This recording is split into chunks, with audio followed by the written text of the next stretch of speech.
কুমিল্লায় বন্যার পানি বর্তমানে জলাবদ্ধতায় রূপ নিয়েছে। মনোহরগঞ্জ উপজেলার কাঁচা পাকা ও গ্রামীণ সড়কগুলোতে পর্যাপ্ত ব্রিজ কালভার্ট না থাকায় পানি নিষ্কাশনের পথ বন্ধ হয়ে তৈরি হয়েছে জলাবদ্ধতা। এতে দীর্ঘ হচ্ছে বন্যা দুর্গতদের ভোগান্তি। এ বিষয়ে জানাতে মনোহরগঞ্জ থেকে যুক্ত আছেন সহকর্মী মাসুদ আলম। মাসুদ, জানাবেন জলাবদ্ধতার ফলে স্থানীয়দের মাঝে কী ধরনের ভোগান্তি দেখছেন? সমস্যার সমাধানের জন্য কোনো কার্যকরী পদক্ষেপ নেওয়া হয়েছে কিনা?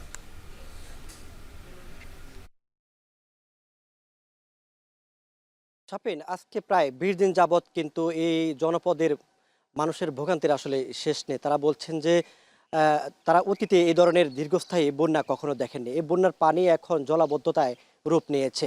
এখানে কাঁচা পাকা থেকে শুরু করে সকল ধরনের সংযোগ সড়কগুলো এখনো পানির নিচে তলিয়ে আছে ঘর বাড়িগুলো।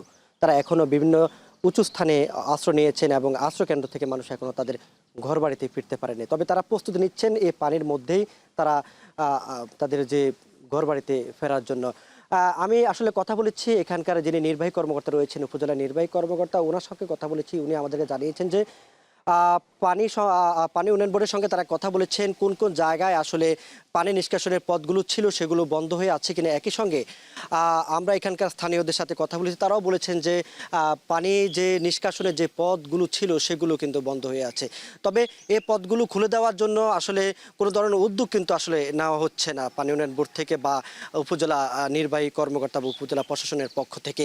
তাদের সঙ্গে আমরা কথা বলি, তারা আমাদেরকে আশ্বাস দিয়ে যাচ্ছেন যে তারা খুঁজে খুঁজে যে এলাকাগুলোতে কালভার্ট ব্রিজগুলো রয়েছে সেগুলো যাতে পরিষ্কার করে দেওয়া হয়, যাতে পারে নামে। একই সঙ্গে যে বাঁধ আছে বিভিন্ন জায়গায় যারা মাছ ধরেন সেই মাছ ধরা ব্যক্তিরাও কিন্তু বিভিন্ন জায়গায় খাল বিলে বিভিন্ন ব্যারিয়ার স্থাপন করার কারণে পানি নিষ্কাশনের পথ কিন্তু রুদ্ধ হচ্ছে।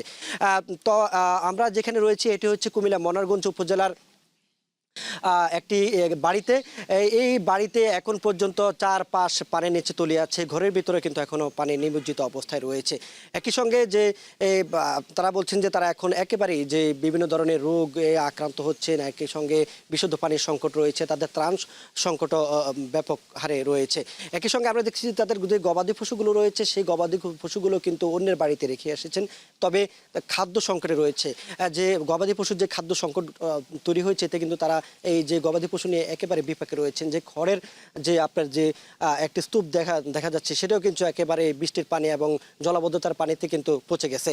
একই সঙ্গে যে ফসলি জমিগুলোতে যে পশুর খাদ্য ছিল সেগুলো নষ্ট হয়েছে, ফসল নষ্ট হয়েছে, তাদের যে ঘেরের মাছ পুকুরের মাছ সবগুলো কিন্তু চলে গেছে। তারা কিন্তু যে তাদের যে আয় রোজগারের যে একটা যে দিক ছিল সেটাও কিন্তু একেবারে নষ্ট হয়ে গেছে পানিতে।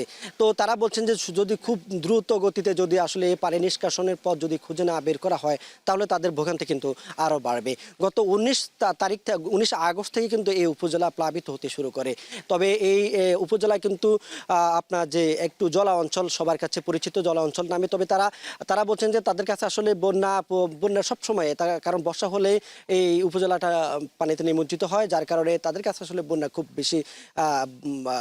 বেশি কিছু না। কিন্তু তারপরেও কিন্তু এবারের স্থায়ী বন্যার কারণে কিন্তু তাদের ভোগান্তি কিন্তু মানে প্রতিদিনই কিন্তু বাড়ছে। তারা বলছেন যে তারা স্থানীয়ভাবে আসলে বিভিন্নভাবে অভিযোগ করছেন তাদের পানি নিষ্কাশনের পথ আসলে বিভিন্নভাবে খুলে দেওয়ার জন্য। সেগুলো যদি প্রশাসন করে তাহলে আসলে তারা দ্রুতই পানি মুক্ত হবেন। তো সাপিনে ছিল কুমিল্লা থেকে।